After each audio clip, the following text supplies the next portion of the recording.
Täällä on ilmeisesti menossa jonkunnäköinen mielenosoitus, en tiedä mikä on. Vai olisiko polttarit, en ole ihan varma nyt kumpi, mutta...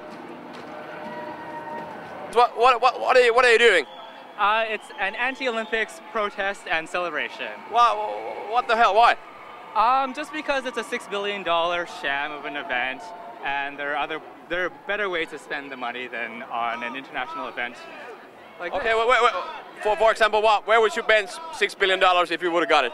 I would spend it on social housing. I would spend it on social services. I wouldn't cut funding to schooling in northern BC, and I would fund the arts. Olympialaista pitäisi alkaa tuossa 3 tunnin päästä, ei tule tulta ollenkaan. Where's the fire from the thing? The fire, it's on its way. It's going to be at BC Place here in another, we'll say 2 hours or so. So it's going to be a great ceremony. Who will have the honors to do the fire thing? Can you tell me? You know, it could be me. It could very well be me. Yeah. But it hasn't been announced yet. I think it's Wayne Gretzky. You know, I think if I was a betting man, I would say there's a good chance of that happening. Hi guys, what are you doing here for the Olympics? We are presenting Jesus Christ. Okay, do you think Jesus Christ, does he follow hockey? I don't think he's interested in hockey Why is that? because the minor activities of man are not an interest to him. Olympiasta alkaa kohta. Ilotulitus alkaa räiskymään täällä Vancouverin taivaalla ja mikään ei estä Leijonien taivaalta Olympia kullille. Who will win the Olympic gold in ice hockey?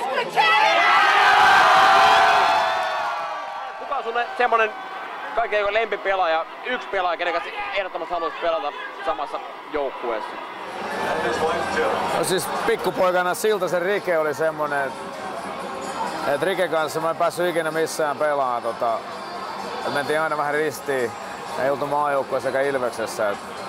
Että olisi ollut hieno pelata Riken kanssa jossain vaiheessa. Siltasen Rike on terveisiä sinne Tampereelle.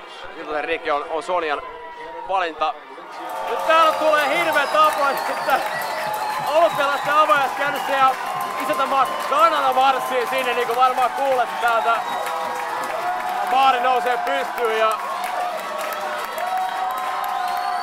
mekin lopetellaan pikkuhiljaa Sonian kanssa, mutta Sonialle pari kysymystä vielä.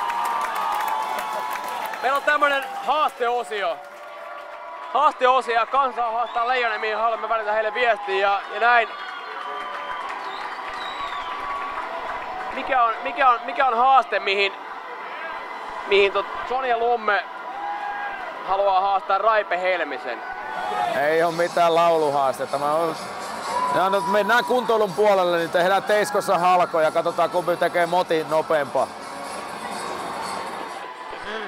Jyrki Sonia Lumme haastaa Raipen motinteko talkoisiin Teiskossa. Ja mennään paikan päälle katsomaan kumpi tekee nopeampia halkoja.